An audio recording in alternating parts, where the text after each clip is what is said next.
वचन के लिए हम लोग प्रार्थना करेंगे। तो अपने मनों को तैयार करते हुए उस स्वर्गीय बाप की ओर जाएं। जसविंदर बैठ कर बेटा। और हम सभी जन अपने मनों को तैयार करेंगे वचन के। स्वर्गीय बाप, आज जितना वचन हमारे जीवन में आए वो वचन प्रभु तेरी ओर से हो। हमारे जीवन में तेरा वचन 100 गुना फल लेकर आए। हम तेरे वचन के अनुसार चलने वाले बन सके। होने दे मेरे प्यारे प्रभु जी, हमारे जीवन में हमारी नहीं प्रभु तेरी इच्छा पूरी हो। और आज तेरा पवित्र आत्मा हमसे जितनी बात करे प्रभु, हम तेरी आवाज को सुनकर उसे ग्रहण करने पाए। तेरा बीज हमारे जीवन में बोया जाए और वो बीज प्रभु उस फलवंत जगह पर पड़े जहां वो फल लेकर आए 60 गुना, 70 गुना, 80 गुना, 100 गुना। मेरे खुदा, हर वो अंधकार की ताकत जो इस वचन को चुराने की कोशिश करती है प्रभु, तेरी पवित्र आत्मा के द्वारा वो जल के नष्ट नाबूद होने पाए और तेरा वचन हमारे जीवन में कार्य करे। हम मानते हैं प्रभु यीशु के जिंदा जलाने नाम में सब जन बोलेंगे आमीन। हालेलुया। आइए हम सभी अपनी बाइबल को खोलेंगे और निकालेंगे पहला पत्रस और उसका 1 का 23 आयत को हम निकालेंगे। और जिसको भी मिले ऊंची आवाज से पढ़ दे। पहला पत्रस उसका 1 का 23 आयत।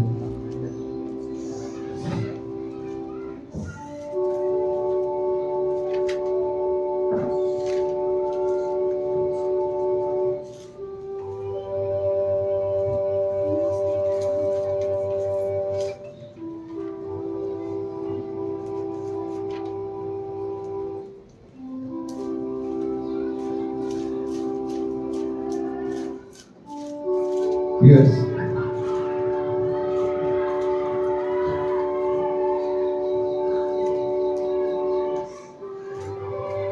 जिसको भी मिला है पढ़ दे। पहला पत्रस उसका 1 उसकी 23।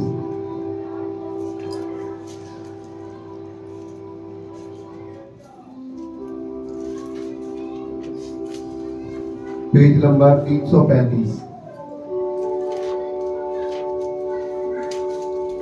25 है क्या? 325 नंबर पेज।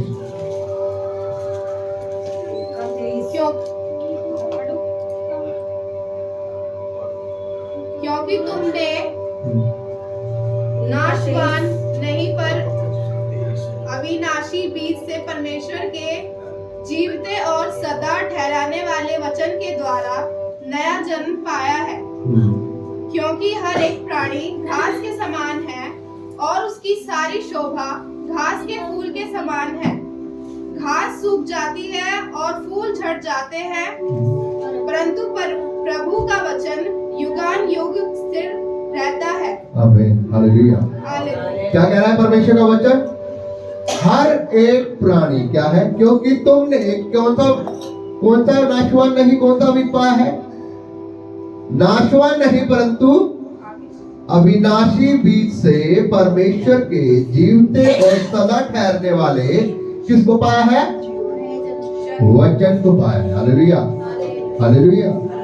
परमेश्वर का वचन इस प्रकार से हमसे कह रहा है, बातें मत करो जसविंदर, इधर आराम से बैठ जा, आगे इधर बैठ जा, आगे डिस्टर्ब मत कर।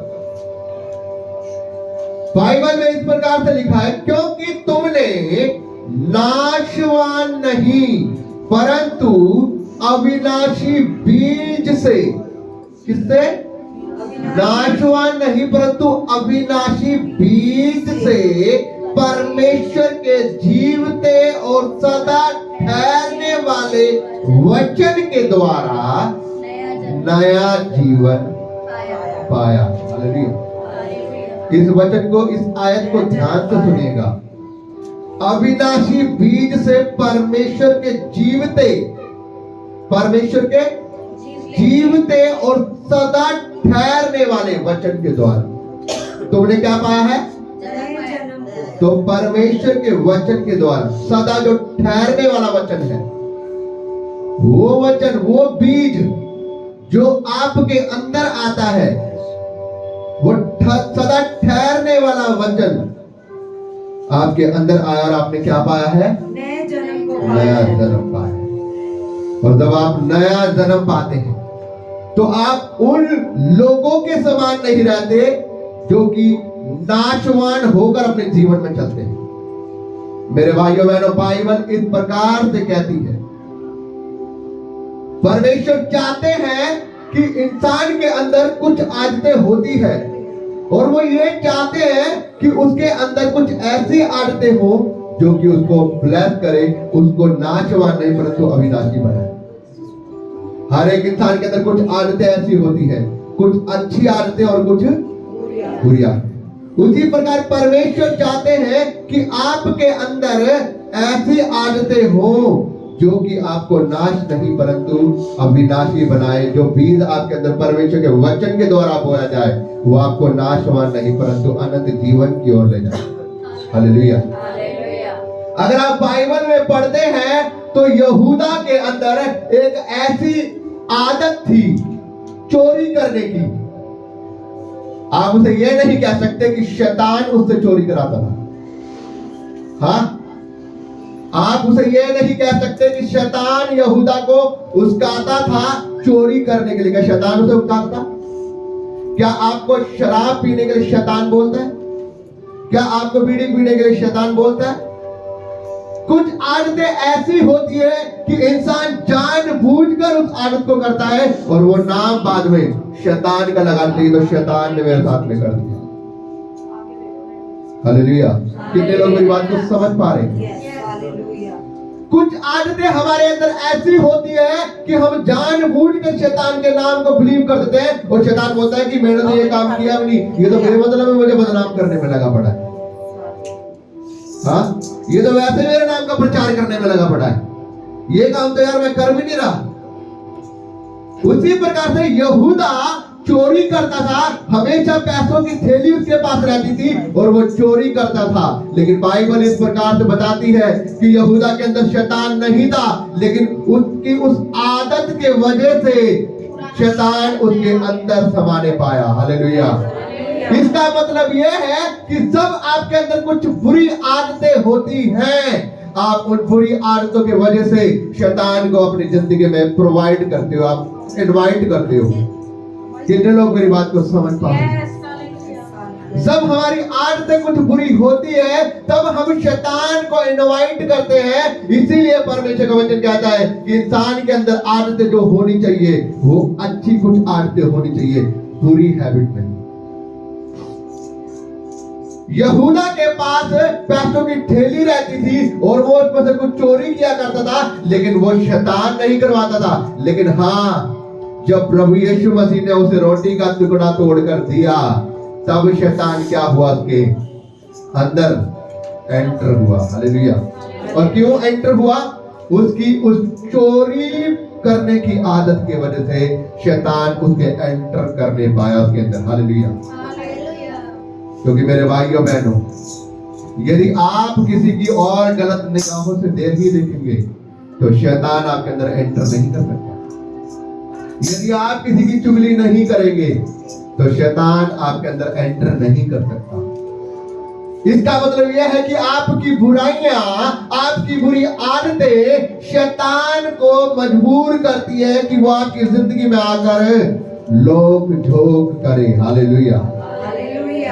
दाऊद जब तक अच्छी तरीके से परमेश्वर के साथ चल रहा था, परमेश्वर उसके साथ था, लेकिन जब उसने एक स्त्री को देखा, उसने पाप किया, उसकी वो गंदी आदत उसके ऊपर शैतान की ओर से उसके ऊपर अटैक लेकर आई, जिससे क्या हुआ?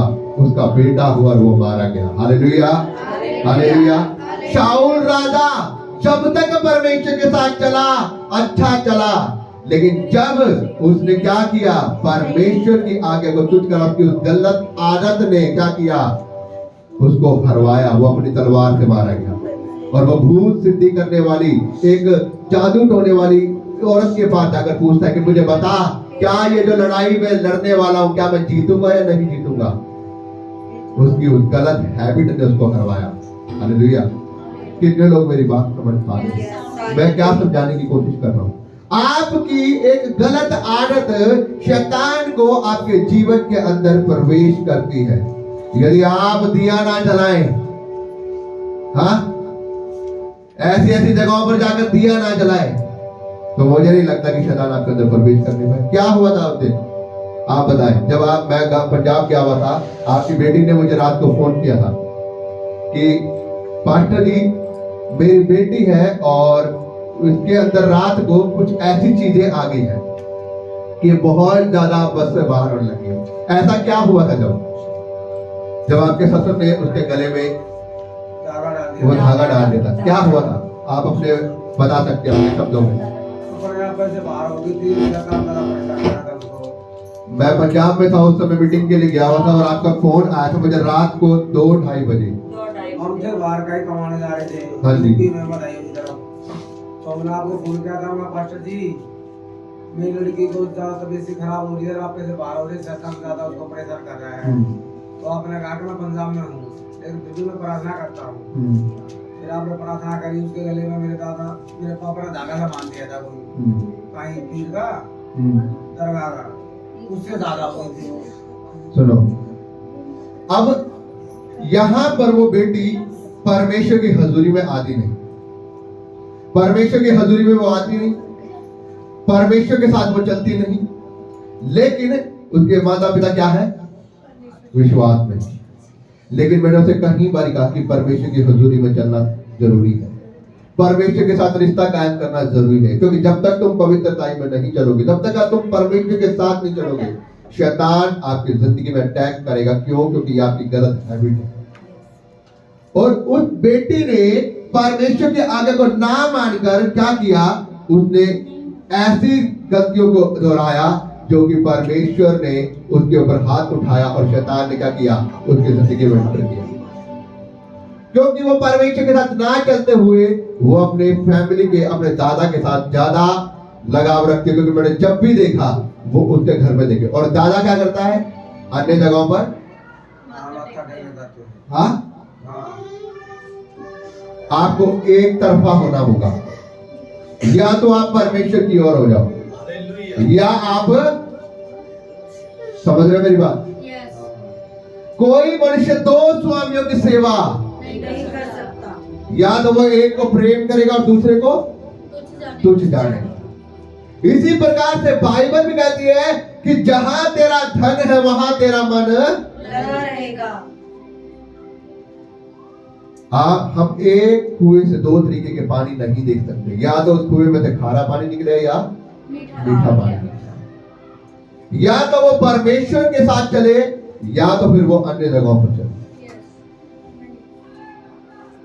और जब मुझे रात को फोन आया, आपकी वो रिश्तेदार है जिसने मुझे फोन किया था, उसने मुझे फोन किया कि पास्टर जी ये लड़की बहुत ज्यादा परेशान हो रही है और ये संभाला नहीं समझ रही। मैंने क्या दिक्कत होगी, मैंने ऐसा क्या हुआ कि ये लड़की बिल्कुल ठीक थी और ये इतने रात को प्रॉब्लम करने लगी, ऐसा क्या हुआ? तो उसने कहा कि इसके दादाजी के साथ में गई हुई थी और जो भी किया इसके दादाजी ने किया है, कह रही मुझे नहीं पता,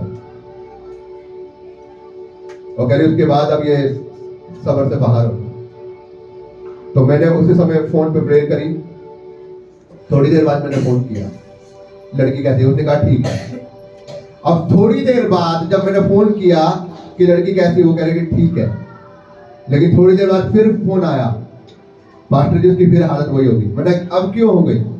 कह रहे कि जब आपने प्रार्थना की थी वो लड़की बिल्कुल ठीक हो गई थी, उसके दादाजी आए, कह रहे कि ये चीज ऐसे नहीं बैठेगी, इसके गले में मैं क्या करता हूँ, धागा डाल, और उसने गले में फिर से धागा डाला और वो फिर से उससे डबल शैतान उसके ऊपर क्या करने लगा, अटैक करने लगा।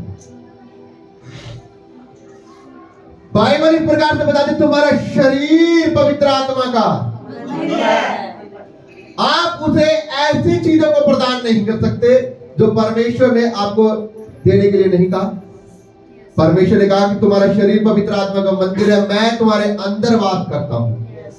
लेकिन अगर तुम अपने उस शरीर को किसी गलत चीजों को चढ़ाओगे तो तुम उसका क्या कर रहे हो, गलत उपयोग कर रहे हो, गलत उपयोग कर रहे हो, अनादर कर रहे हो। इसीलिए शैतान आपके जीवन में अटैक मारता है। और बाइबल इस प्रकार से बता रही है कि यहूदा के ऊपर क्या था, एक आदत थी, उसकी गलत स्पीड थी, वो एक चोरी करता था, उसके अंदर शैतान नहीं था, लेकिन शैतान उसके अंदर जब आया, जब प्रभु यीशु मसीह ने उसे रोटी का टुकड़ा तोड़ कर दिया और उसकी गलत उस हैबिट की वजह से शैतान उसके अंदर आया और उसने अपने काम को अंजाम दिया यीशु मसीह को पकड़वाने का। उसी प्रकार से प्रभु यीशु मसीह कहता है कि आपके अंदर कुछ अच्छी आदतें होनी चाहिए ताकि वो अच्छी आदतें आपका उद्धार कर सके और आपको शैतान से लड़ने की ताकत दे सके। Hallelujah, hallelujah. हालेलुया। और मेरे भाइयों बहनों, वो अच्छी आदतें आपके अंदर क्या हो सकती है? नंबर 1, वो अच्छी आदत आपका जो जीवन है वो वचन के द्वारा आपका नया जन्म होना चाहिए। क्योंकि जब आप वचन के द्वारा आपका नया जन्म हुआ होता है तो आप वचन के द्वारा चलते हैं, आप वचन को अपने जीवन में लागू करते हैं, आप वचन के द्वारा अपनी लाइफ को चलाते हैं। और जब आप वचन के द्वारा अपने आप को चलाते हैं, आपको पता होता है क्या रास्ता मेरे लिए सही है और क्या रास्ता मेरे लिए गलत है। हालेलुया। वचन के द्वारा जन्मा गया व्यक्ति, जिस प्रकार से बाइबल कहती है, जब तक तुम आत्मा और जल से न जन्मोगे जब तक तुम स्वर्ग के राज्य में प्रवेश नहीं कर सकते। अब कोई पूछे कि आत्मा से और जल से जन्मना क्या है, तो प्रभु यीशु मसीह क्या कहते हैं? जब तक तुम अपने पापों का अंगीकार करके पानी में डूब के बपतिस्मा लेकर परमेश्वर में नया जन्म ले। क्योंकि जो शरीर से जन्मा वो शरीर का, लेकिन जो आत्मा से जन्मा वो क्या है? वो आत्मा का है। हालेलुया। और आत्मा से वो मनुष्य जन्मता है जो वचन से पैदा होता है। हालेलुया। क्योंकि जो वचन से पैदा होगा वो पानी में डूब के बपतिस्मा लेगा, अपने पापों का अंगीकार करेगा, और जब वो पानी में डूब के बपतिस्मा लेगा, वो जैसे ही डुबकी लगा के ऊपर आएगा वो आत्मा से जन्मेगा। हालेलुया। ये हो गया आत्मा से और जन्म वचन से जन्म। फिर उसके बाद वो अपने शरीर के अनुसार नहीं, वो शारीरिक अभिलाषों के अनुसार नहीं, वो वचन के अनुसार अपने जीवन को व्यतीत करेगा। उसको पता होगा कि मेरे परमेश्वर को ऐसी जगहों पर जाना पसंद नहीं जो कि मेरे जीवन में आशीषों को नहीं श्रापों को लेकर आए। हालेलुया। कितने लोग मेरी बात को समझते हैं? दूसरी जो आपके अंदर एक अच्छी आदत होनी चाहिए वो है आपके लिए कोई ऐसा यादगार काम करना, कोई ऐसा भयानक काम करना परमेश्वर के लिए जो परमेश्वर को वो रियलाइज कराए कि आपने परमेश्वर के लिए दुख उठाया है। Hallelujah, hallelujah. क्योंकि आप जब कुछ महत्वपूर्ण, कुछ यादगार काम करते हैं परमेश्वर के लिए, परमेश्वर को स्मरण आता है कि मेरे बेटे ने, मेरी बेटी ने मेरे लिए एक यादगार काम किया है। और जब वो यादगार काम किया है तो मैं इसकी उस कंडीशन में, जब इसकी हालत बुरी है, ये दिक्कतों में, परेशानी में, संघर्ष में आने वाला है, तो वो आपका वो भयानक काम, वो यादगार काम परमेश्वर को आपकी ओर आकर्षित करेगा और परमेश्वर आपको उस मौत के मुंह से, परेशानी से बाहर निकाल देगा। Hallelujah, hallelujah. अब वो भयानक काम क्या हो सकता है? वो यादगार काम क्या हो सकता है? वो यादगार काम आपके उपवास हो सकते हैं, वो यादगार काम परमेश्वर की सेवा हो सकती है कि आप अपने जीवन को सेवा के लिए दे दो। वो यादगार काम आपका ऐसी ऑफरिंग हो सकती है कि आप परमेश्वर की सेवकाई के लिए आप ऑफरिंग दे दें, यादगार सेवका ऑफरिंग। वो भयानक काम ऐसा हो सकता है कि आपने कई लोगों, गरीबों की, अनाथों की हेल्प कर दी। जब आप ऐसे यादगार काम करते हैं परमेश्वर की नजरों में, परमेश्वर आपको उस यादगार काम के लिए, जब आपकी कंडीशन बुरी होती है तो परमेश्वर आपको निकालते हैं। हालेलुया। क्योंकि वो पलटा लेने वाला परमेश्वर, वो याद रखने वाला परमेश्वर, वो आपकी प्रार्थना को उत्तर देने वाला। तीसरी जो आपके अंदर एक अच्छी आदत होनी चाहिए वो है आपकी संगति। हालेलुया। तो जैसी आपकी संगति होगी वैसा ही आपके जीवन में काम होगा। कहते हैं कि बुरी संगति इंसान को क्या कर देती है? बुरा बना देती है। और अच्छी संगति हमेशा साथ है। इसीलिए आपकी संगति ऐसी होनी चाहिए, जितना आप मसीह लोगों के साथ होंगे, जितने आप अच्छे लोगों की संगति में होंगे, उतना आप ब्लेस्ड होते जाएंगे। क्योंकि जब आप एक अच्छी संगति में होंगे, वहां पर परमेश्वर की बातें होंगी, वहां पर हमेशा उन्नति की बातें होंगी, वहां पर हमेशा भलाई की बातें होंगी, और आप क्या होते जाएंगे, उन संगति के द्वारा आपको कुछ ना कुछ सीखने को मिलेगा, और आप धीरे धीरे धीरे धीरे आपस में एक जैसे होते जाओगे और बढ़ते जाओगे यीशु मसीह में। हालेलुया। लेकिन जहां बुरी संगति होगी, वहां पे व्यभिचार की बातें होंगी, वहां पे नशे की बातें होंगी, वहां पर सेक्स की बातें होंगी, वहां अशुद्ध बातें होंगी, वहां बुराई की बातें होंगी, वहां पर गाली गलौज की बातें होंगी, और वहां पर आप बढ़ोगे नहीं, वहां पर आप घटते जाओगे, घटते जाओगे, घटते जाओगे, आपकी पवित्रता जीरो हो जाएगी, और शैतान आपके जीवन में एक बड़े संघर्ष को ले आएगा। कितने लोग मेरी बात को समझ पा रहे हैं? हालेलुया। इसलिए मेरे भाइयों बहनों, आपकी संगति ऐसी होनी चाहिए, ऐसे नहीं कि आप घर से ट्यूशन जा रहे हो और ट्यूशन से आपकी फ्रेंड बोल रही है आज आज चलते हैं, आप बोलोगे कि नहीं, घर वाले गुस्से हो गए, अरे कौन सा पता लग रहा है। हाँ, समझ पा रहे हो आप मेरी बात को? आपको पता होना चाहिए कि आपके बच्चे कहाँ हैं, आपको पता होना चाहिए कि आपके बच्चों का फ्रेंड सर्कल कैसा है, आपको पता होना चाहिए कि आपके बच्चे किस माहौल में है आज।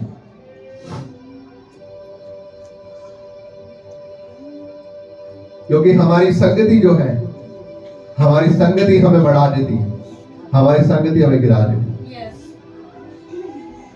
अगर इंसान की संगति अच्छी हो ना, तो वो ऑटोमेटिक ऊपर ग्रोथ कर जाएगा, और अगर संगति बुरी नहीं है, तो आप अपने बच्चों की संगति को देखकर पहले बता दोगे आप कि मेरा बच्चा आगे आने वाले समय में क्या बनने वाला है, क्या होने वाला है। क्योंकि अगर आपको पता है कि उसकी मसीह लोगों से संगति है, तो आप बोलेंगे मेरा बेटा जरूर आगे आने वाले समय में एक अच्छा ब्लेस्ड व्यक्ति बनने वाला है। परमेश्वर इसके जीवन में जो कुछ करेगा वो ब्लेसिंग भरा करने वाला है, क्योंकि ये जो कुछ कर रहा है वो परमेश्वर के लिए कर रहा है, और मसीह में की गई मेहनत कभी व्यर्थ नहीं जाती। हालेलुया। मसीह में की गई मेहनत कभी व्यर्थ नहीं। लेकिन एक बुरी संगति शैतान को आपके जीवन में इनवाइट करती है, और वो आपके जीवन में कांटे, श्राप, दुख, तकलीफ, परेशानी को भोग जाता है। वो आपकी प्रार्थना को जीरो बनाकर जाता है, वो आपकी पवित्रता को जीरो बनाकर जाता है, और जब ये सब कुछ जीरो होता है, आपके जीवन में संघर्ष आता है। हालेलुया। तो कितने लोग मेरी बात को समझ पा रहे हैं? परमेश्वर आपसे इन 3 चीजों को चाहता है। परमेश्वर आपसे 3 चीजों को चाहता है। आपके अंदर 3 अच्छी आदतें होनी चाहिए। आपका यादगार काम, आपकी अच्छी संगति, और आपकी जन्म से पैदा हुआ वो व्यक्ति जो वचन से पैदा होता है। तो मेरे भाइयों बहनों, मैं विश्वास करता हूं कि आप इन वचनों को अपने जीवन में बो पा रहे हैं, और ये वचन शैतान आपके जीवन से चुराएगा नहीं। क्योंकि अगर आप इन वचनों को इधर से सुनकर और फिर निकाल दें, और फिर आप वैसे के वैसे ही, तो सब कुछ व्यर्थ है। लेकिन अगर आज ये वचन आपके हृदय में अगर आपने गांठ बांध लिए, और अगर आपने इन 3 बातों को फॉलो कर लिया, तो मैं आपको 100% बता रहा हूं, आप अपने आने वाले समय में अपनी लाइफ को पार देखेंगे यीशु मसीह के नाम से। हालेलुया। आपके बच्चे बड़ी पोस्टों पर, बड़ी लेवल पे होने वाले हैं। हालेलुया। क्योंकि जो बाइबल में इस प्रकार से लिखा है कि हे मेरे पुत्र, तूने अपने बच्चों को जिस रास्ते में चलाना है, तो उनको उसी मार्ग की क्या दे, शिक्षा दे। तो हमें अब किस प्रकार की शिक्षाओं पर अपने आप को भी चलाना है, किस प्रकार की शिक्षाओं पर हमें अपने बच्चों को भी चलाना है, और किस प्रकार की शिक्षा हमें लोगों को बांटनी है। तो हमें वचन से पैदा होना जरूरी है, क्योंकि अगर वचन से पैदा नहीं होंगे, तो फिर हम संसार से पैदा हुए, और जब हम संसार से पैदा हुए, फिर वो संसार की चीजें, फिर वो कूड़ा, सब कुछ हमारे लिए वही सब चीजों में हम लगे पड़े। अब कल जब मुझे बोला तो मुझे इस चीज की टेंशन नहीं। जब मैं बाहर आ रहा था ना, मुझे पता लग गया, तो मैंने तमाम लड़कों को मैंने बोला, मैंने बाय बाय, करे करे कहाँ जा रहे हो? मैंने जा रहा हूं मैं। तो उनका मुंह उदास हो गया, ये भी निकल गया। मैंने पहले कह रखा था बेटा, जिस दिन मेरे को ऑर्डर आएगा बेटा, मेरे मुंह में निराशा नहीं होगी। मैंने ये बात पहले बोल रखी थी, क्योंकि जब हम बैठते थे ना, बातें करते थे, तो हम देखते थे और मुझे पता लगा सुबह 8 लोग निकाल दिए गए, तो हम आपस में बातें कर रहे थे। मेरे साथ में जो मेरा फ्रेंड था वो कह रहा, अरे यार हम कहाँ निकाले जाएंगे, हम तो बहुत काम करते हैं, हमारा कुछ नहीं हो सकता, हम तो बहुत काम करते हैं। और वो इधर से निकाले जा रहे हैं, उधर से निकाले जा रहे हैं, हमारे बीच में से नहीं निकाले जा रहे। मैंने कोई नहीं, मैंने लेकिन हाँ, जिस दिन मैं अगर मुझे निकाला जाएगा, मैंने उसे कहा अगर मुझे निकाला जाएगा मैंने, मेरे चेहरे के ऊपर हल्की सी भी मैंने शर्मिंदगी नहीं होगी, क्योंकि मुझे पता लग जाएगा उस दिन मेरा काम यहाँ पर हो चुका है। और देखो कल शाम को ही मुझे ऑर्डर आ गया कि आपको यहाँ से, और मैंने कहा बाय बाय। और मैं अपने फ्रेंड को कह रहा, मैंने बाय, मैं जा रहा हूँ। कह रहा कहाँ जा रहा है, मैंने जा रहा हूँ। उसका मुंह उदास हो गया कि अब तो ये भी चला गया। हालेलुया। याद रखना, जब आपके लिए कुछ संघर्ष भरा हो, जब आपके लिए कुछ दिक्कतें परेशानियों वाली बातें आए, याद रखना परमेश्वर आपको डबल तरीके से बढ़ाने जा रहा है। Hallelujah, hallelujah. जब आपको लगे कि मेरा संघर्ष बढ़ रहा है, जब आपको लगे कि मेरी दिक्कतें बढ़ रही है, जब आपको लगे कि मेरा जीवन स्टॉप हो रहा है, याद रखना वो जीवन स्टॉप नहीं है। अगर आप परमेश्वर के साथ वफादार हैं, परमेश्वर आपको उससे अलग ऊंचे स्टेप पे ले जाने की तैयारी कर रहा है। Hallelujah, hallelujah. मुझे नहीं पता परमेश्वर अगले किस ऊंचे स्टेप पे ले जाने वाला है, लेकिन मेरे को इतना पता है उसने मेरे लिए जो कल्पनाएं बांधी है वो हानि की नहीं परंतु लाभ की। हालेलुया। परमेश्वर आपको आशीष दे, इस वचन के अनुसार परमेश्वर आपको बढ़ाए, परमेश्वर का वचन आपके जीवन में कार्य करे। आइए हम एक प्रार्थना करें, मेरे पीछे बोलेंगे, परमेश्वर मेरे जीवित परमेश्वर